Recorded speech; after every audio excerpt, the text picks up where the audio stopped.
Hello everyone, I'm Advocate Deepika Goyal and I have been practicing law for the last 20 years.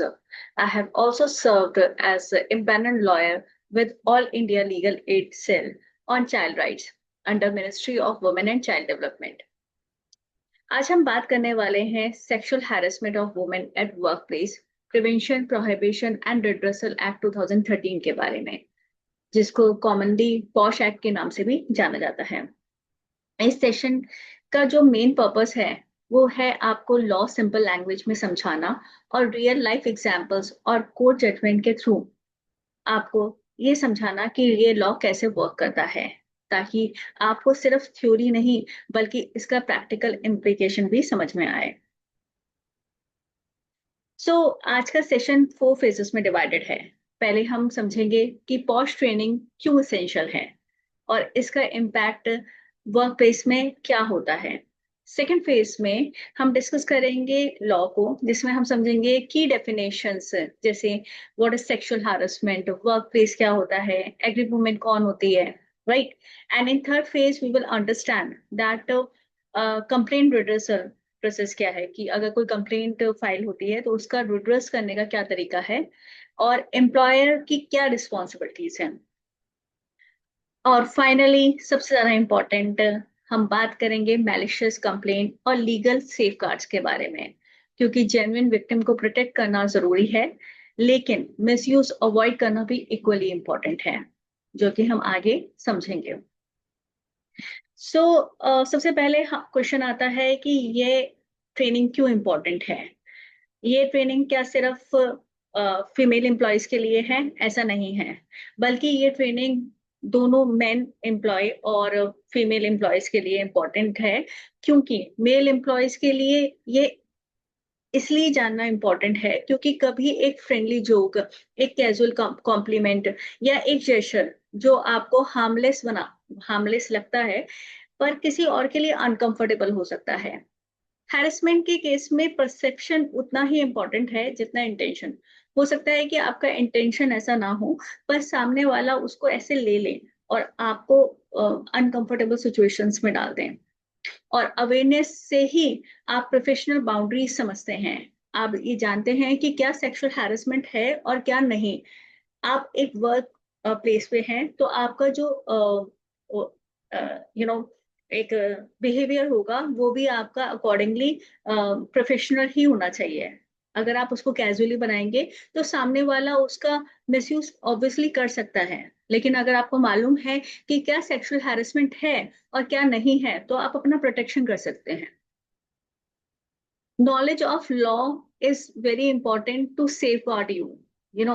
आप लोगों को लगता है कि आपको कोई भी अगर कॉम्प्लीमेंट आप देंगे या फिर कुछ भी आप ऐसा करेंगे जो कि सामने वाले को बुरा लग सकता है, सामने वाला उसको मिस यूज कर सकता है, तो आपको पता होना चाहिए कि ये सेक्सुअल हैरेसमेंट में नहीं आता। आपने पढ़ा है उसके बारे में कि क्या सेक्सुअल हैरेसमेंट है और क्या नहीं है। Same happen with the female employ. Obviously अगर कोई आपको सेक्सुअल हैरेस करता है तो आप उसकी कंप्लेंट फाइल कर सकते हैं, पर आपको ये है जानना भी बहुत इंपॉर्टेंट है कि सेक्सुअल हैरेसमेंट इज अगर किसी को कंप्लेंट आप फाइल करते हो तो ये सीरियस लीगल स्टेप है। इससे किसी मतलब इसके किसी और की लाइफ इफेक्ट हो सकती है, प्रोफेशनली भी और पर्सनली भी।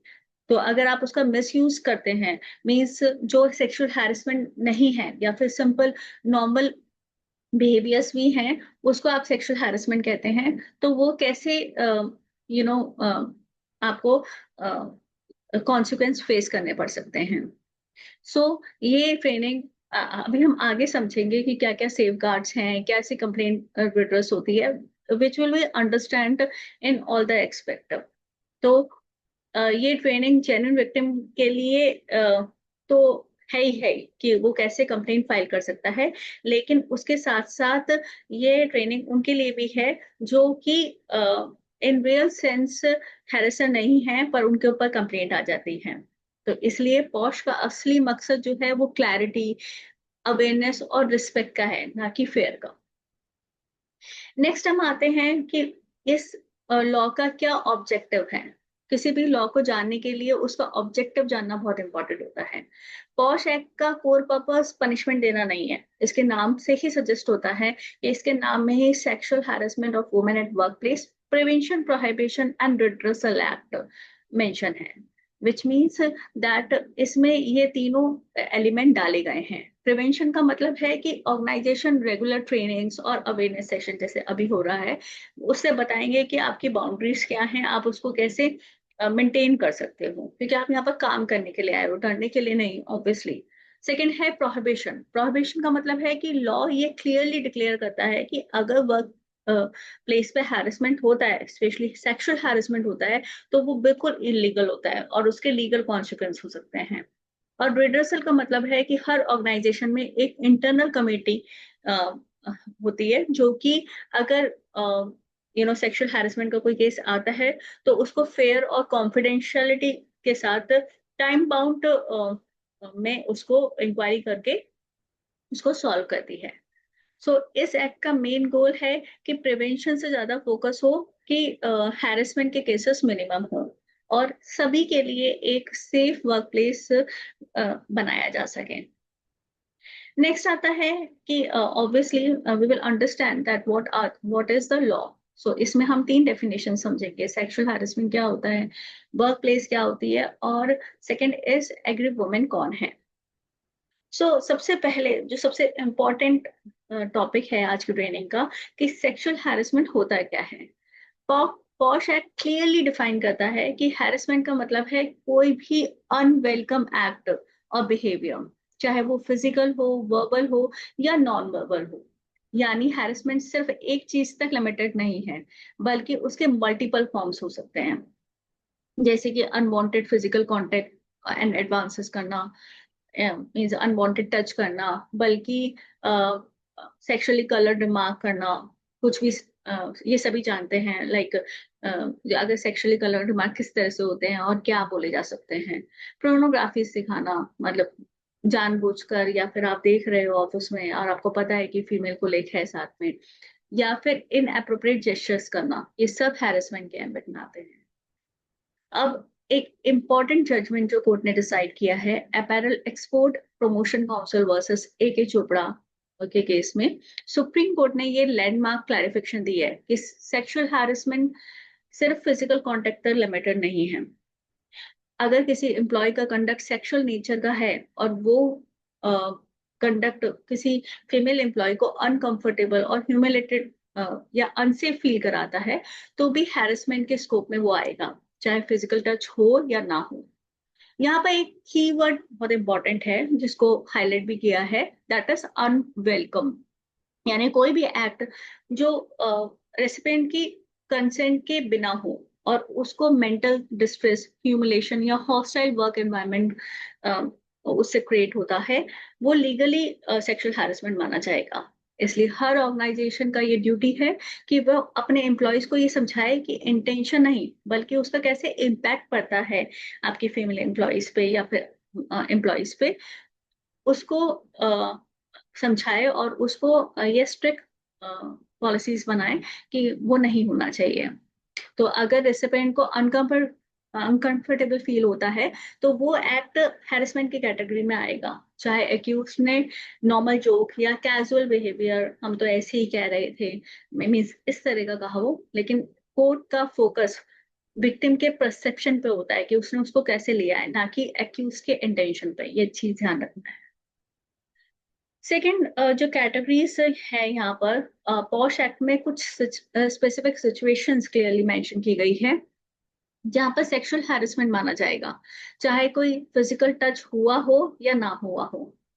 ये लिस्ट इसलिए दी गई है ताकि वर्क प्लेस में कोई एम्बिगिटी ना रहे और हर एम्प्लॉय को क्लियर अंडरस्टैंडिंग हो कि कौन से एक्शन लॉ के अंडर हैरेसमेंट की कैटेगरी में आते हैं और कौन से नहीं।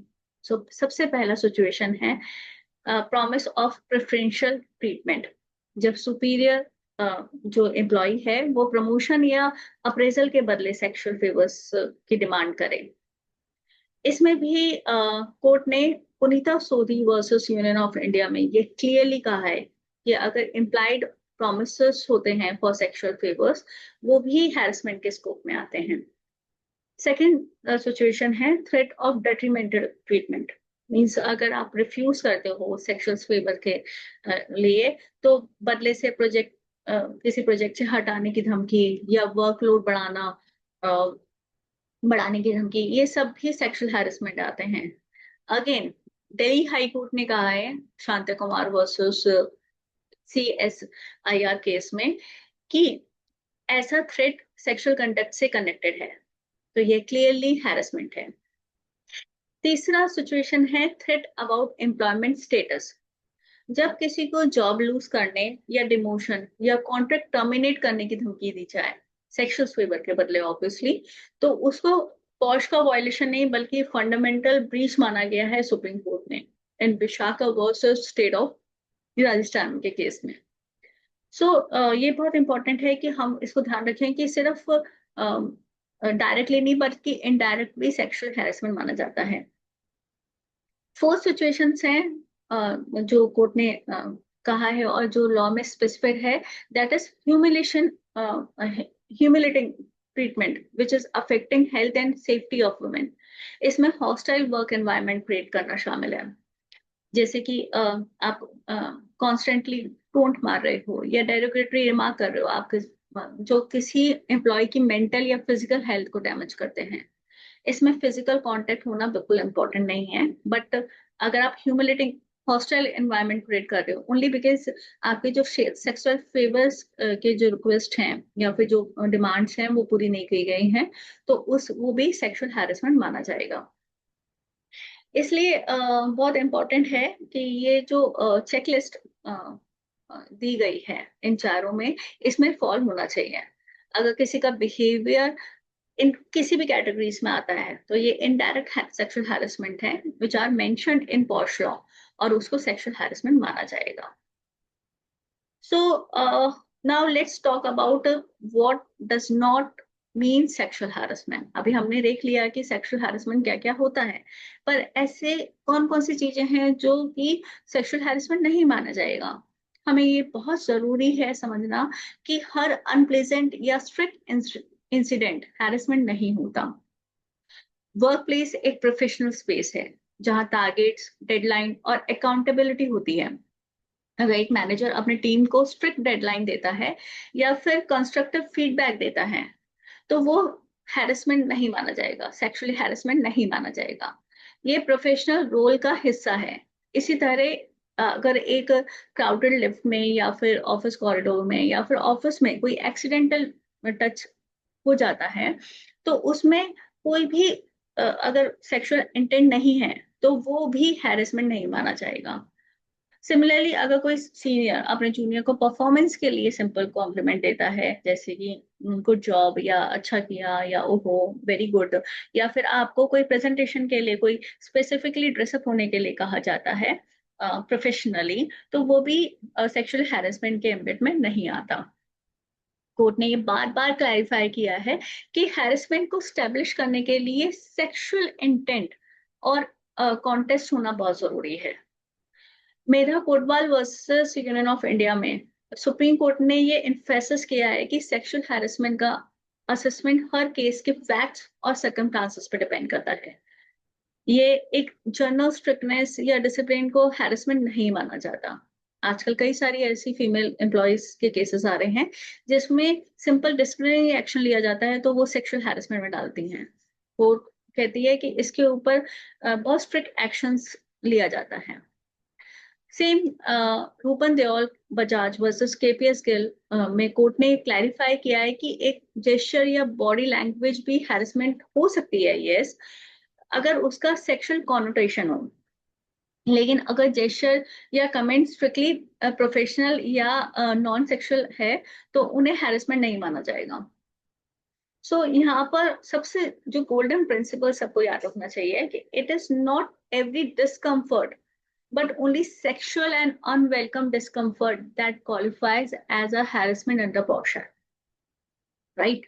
कोर्ट्स ने बार बार बहुत सारे केसेस ऐसे हैं जिसमें ये बार बार ये कोट किया है कि मतलब यहाँ पर सेक्सुअल इंटेंट होना चाहिए। सेम कि के P Anil Raju versus state of Kerala में केरला हाई कोर्ट ने क्वालिफाई किया है कि अनवांटेड टच हैरेसमेंट, मतलब सामने वाला नहीं चाहता कि टच हो, लेकिन वो अनवांटेड मतलब गलती से हो जाता है और उसमें सेक्सुअल इंटेंट का प्रूफ नहीं मिलता, तो फिर वो सेक्सुअल हैरेसमेंट नहीं माना जाएगा। सेम एक केस में प्रोफेशनल क्रिटिसिज्म या स्ट्रिक्ट सुपरविजन को भी हैरेसमेंट नहीं माना गया, जब तक उसमें ऑब्वियसली सेक्सुअल हैरेसमेंट ना आ जाए, right? Again so all these are covered under this कि क्या सेक्सुअल हैरेसमेंट है और क्या नहीं है सेक्सुअल हैरेसमेंट। अगर एक कोर्ट ने Vishwanath versus state of Karnataka में ये बिल्कुल ऑब्जर्व किया है और ये बोला भी है कि पॉश एक्ट तभी इम्प्लीमेंट होगा जब हैरेसमेंट और मतलब सेक्सुअल इंटेंट के साथ किया गया हो। तो हैरेसमेंट और नॉन हैरेसमेंट का सिचुएशन क्लियर होना चाहिए। अगर सिचुएशन में कॉन्टेस्ट इंटेंट और कंडक्ट का नेचर सेक्सुअल इंटेंट नहीं है, तो फिर वहां पर पॉश का स्कोप भी नहीं है। सो लॉ का मिसयूज ना हो, ये इंश्योर करता है कि मतलब पॉश एक्ट का मिसयूज ना हो। इसलिए ऑर्गेनाइजेशन और एम्प्लॉयज दोनों के लिए ये बहुत इंपॉर्टेंट है डिफरेंस जानना कि जेन्युइन कंप्लेंट्स के साथ साथ जो ऐसी कंप्लेंट्स होती हैं जो कि ऑब्वियसली सेक्सुअल हैरेसमेंट वहां पर नहीं होता, लेकिन बिकॉज ऑफ सम ग्रजेस या फिर मिसअंडरस्टैंडिंग की वजह से अगर वो सेक्सुअल हैरेसमेंट कंप्लेंट होती हैं, तो उनको एड्रेस अकॉर्डिंगली किया जाना चाहिए।